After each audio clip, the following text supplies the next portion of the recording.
നമ്മൾ ഓരോ വ്യക്തിയുടെയും ഉള്ളിലുള്ള 3 ഗുണങ്ങളാണ് സത്വരജസ് തമോ ഗുണങ്ങൾ. ഈ ഗുണങ്ങൾ അനുസരിച്ചാണ് നാം നിത്യേന കർമ്മങ്ങൾ ചെയ്യുന്നത്. ഈ 3 കർമ്മങ്ങൾ, അതായത് ഈ 3 ഗുണങ്ങൾ ആണ് രാമായണത്തിൻ്റെ അവസാന കാണ്ഡങ്ങളിലേക്ക് നാം എത്തുമ്പോൾ കാണുന്ന 3 കഥാപാത്രങ്ങൾ: വിഭീഷണൻ, കുംഭകർണൻ, രാവണൻ. ഇവർ 3 നമ്മുടെ ഉള്ളിൽ തന്നെയുള്ള 3 ഗുണങ്ങളാണ്. സത്കർമ്മങ്ങളും യജ്ഞവും തപസ്സും പൂജയും ആധ്യാത്മിക പാതയും ഒക്കെ പിന്തുടർന്നതിന് ശേഷം നാം പാപകർമ്മങ്ങളും തിന്മകളും ചെയ്ത് മഹാപാപങ്ങളും ചെയ്തു കൂട്ടുന്നതാണ് നമ്മുടെ ഉള്ളിലിരിക്കുന്ന രാവണൻ എന്ന രജോ ഗുണം.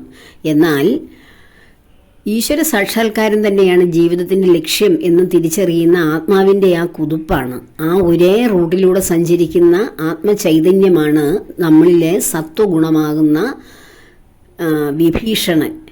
എന്നാൽ കുംഭകർണനാകട്ടെ നിദ്രയുടെയും അലസതയുടെയും പര്യായമായ തമോ ഗുണമാണ്. ഈ 3 ഗുണങ്ങളും ഒരു വ്യക്തിയിൽ സന്നിവേശിപ്പിച്ചിട്ടാണ് ഈ പ്രപഞ്ചം സൃഷ്ടിച്ചിരിക്കുന്നത്. പ്രപഞ്ച സൃഷ്ടിയുടെ അടിസ്ഥാന ഘടകമാണ് ത്രിഗുണങ്ങൾ.